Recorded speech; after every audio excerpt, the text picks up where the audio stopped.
Grant Harrison, VP of Sustainable Finance and ESG with Trellis, and we're very lucky today to have you, Diego Saez-Gil, co-founder of Pachama, a technology company that is inspired by the Amazon, born in the Redwoods, and just a really crucial organization allowing the carbon markets to see carbon in action. Diego, thank you for joining us. Thank you for having me. It's a pleasure. Well, to get us started here, I'm going to lead us into the Trellis two-step section. It's going to be a little quick, and imagine us doing jump rope. I'm going to say a word. You're going to share a word that comes to mind in response before the rope lands. Why don't we start with trees? Carbon. Additionality. Critical. Satellites. Possibilities. And how about trust? Essential. I'm lifting the moratorium on your 1 or 2 or 3 word limit. For those of us out in the audience who are not Lidar experts and maybe have entry-level satellite understanding its relationship to carbon markets, bring us up to speed. Why are they essential? So today we have very frequent scans of every corner of our planet through satellites, both private and public. We have put Lidar, which is laser scans on satellites, on airplanes, and with remote sensing data, we can map, we can measure, we can monitor and track the carbon that is being sequestered by forests and other natural ecosystems around the world. And that is a key to bringing trust back to nature-based carbon markets. If we can see carbon in action, if we can track and report, we can ensure that the money that is going to sequester carbon actually is being invested and the results are there. And what if we could just rewind back to 2018 when you co-founded Pachama, what was the state of, if I'd asked you that same question then about satellites and them being essential or crucial, where was the development of this relationship to tracking carbon in action and the actual technology to do it?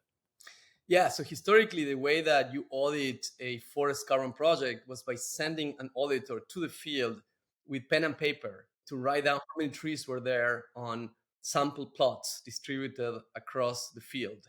And that, of course, was non-scalable, was expensive, was prone to errors, was prone to corruption, frankly, as well.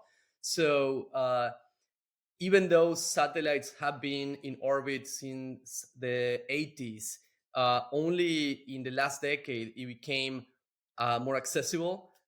We had more access to computing power, to AI algorithms that allowed startups like ourselves to use the data to build models that then create simulations and predictions of how high the trees are, how carbon is accumulated in these trees, and to monitor in real time what is the deforestation that's happening, and to be able to create some form of modeling of what can happen in the future when humans act on these forests. Got it. Well, you've been doing excellent work in this space for 6 years. We've got great work on the horizon for the remainder of this decisive decade. And I want to bring us now to the brag. There is a time to be humble, and this is not that time. This is the time I would love to hear a proud recent accomplishment you'd want to shout from the rooftops, or something coming up for Pachama in the near future that you want to expand on. We're here for it. Sure. Well, I'm very proud of the customers we work with. We have worked with some of the largest companies in the world, the likes of Amazon and Netflix and Airbnb and Nespresso. But we also recently have signed a very important partnership with the largest investment firm in Latin America, a firm called Patria, that is committing to invest $100 million into reforestation projects in Latin America. We're going to be their advisor on selecting those projects.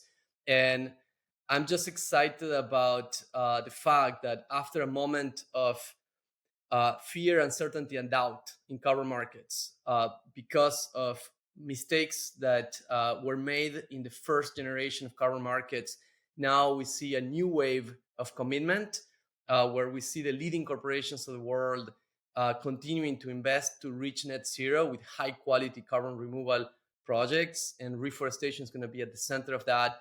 And of course, satellite data technologies to ensure quality are going to be critical. So we're very well positioned to help this market grow. What you just mentioned there about the fear, uncertainty, and doubt of the first generation, I think you referred to it as, leads nicely into our healthy tension question, which the emphasis is on the healthy.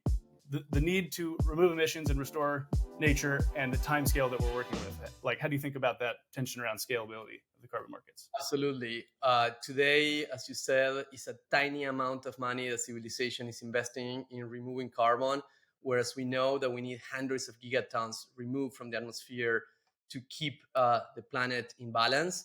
So the question is, how do we ensure that as we get ready to scale, that the dollars are going to go to the right projects, that the money is going to be invested efficiently and effectively? And then, of course, we need to keep fostering the demand. We need to make sure that companies are guided on what is a good carbon credit to be used on a net zero plan. There are several organizations that are working on giving that guidance to companies.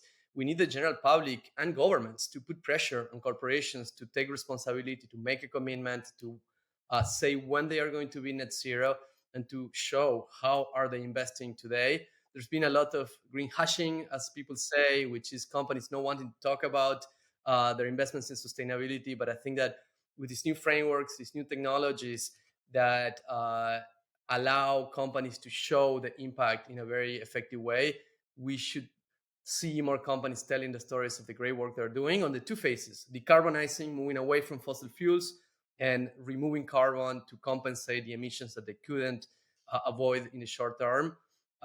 So we need the demand, we need the supply, and we need the technologies and rules to ensure the success of the scale up. I would like to give you a new job in addition to your leadership in Pachama. And for this question, we're going to call you the chief executive decision making for all of global commerce. And you have this tenure for one day. In this job, you've got your magic wand. What do you do in this 24 hours of unchecked power over global commerce? What do you make happen with that wand? I would put a price to the carbon emissions that global commerce has, an internal tax, if you want, so that going forward, every business has to pay for the carbon that they will emit. Ideally, I would also make it backward looking and make corporations take responsibility for their historical emissions, and then make that money go into sequestering carbon in an effective way. If you think about the fact that our planet, our biosphere, and our atmosphere is a substrate in which business operate. If we want to have sustainable businesses in the future, we need to be investing today on the substrate. So yeah, my one-time decision would be an internal carbon price. You're hired. Fantastic. Last question to take us out here, which is we call Think Differently. Just something either that you've read, something you've listened to, an experience you've had, or conversation with somebody where you learned something that really changed the way you think. Sure. I mean, for me, it was a trip to the Amazon rainforest that was very transformational. To be there among these giant trees that have been there for millions of years, to be in the presence of the indigenous communities that have been stewarding this forest also for thousands of years, and to see the deforestation firsthand was very transformational. I came back from that trip in the Amazon, in the limit between Peru and Brazil, decided to do something about it. I didn't know what, but that was the lead up to starting Pachama. So a trip to the Amazon is something I recommend to people. Is it can be dangerous, but also you can do it with safety. But it's very transformational to go and visit this forest. And if you're gonna go to the Amazon, go to your local forest. Anywhere in the world, you're gonna have 2 hours away some forest that you can go and get inspired and be one with nature. Thank you for sharing that experience with us. I hope one day that myself and those tuning in get the chance to do so. And thank you for coming and sharing a little bit about your experience and what Pachama's done, what's in store. And we're really grateful for you spending the time with us and also all you've done with Pachama. So thank you so much, Diego. Thank you. It's a pleasure and a big fan of your work. Right on. Thanks, Diego.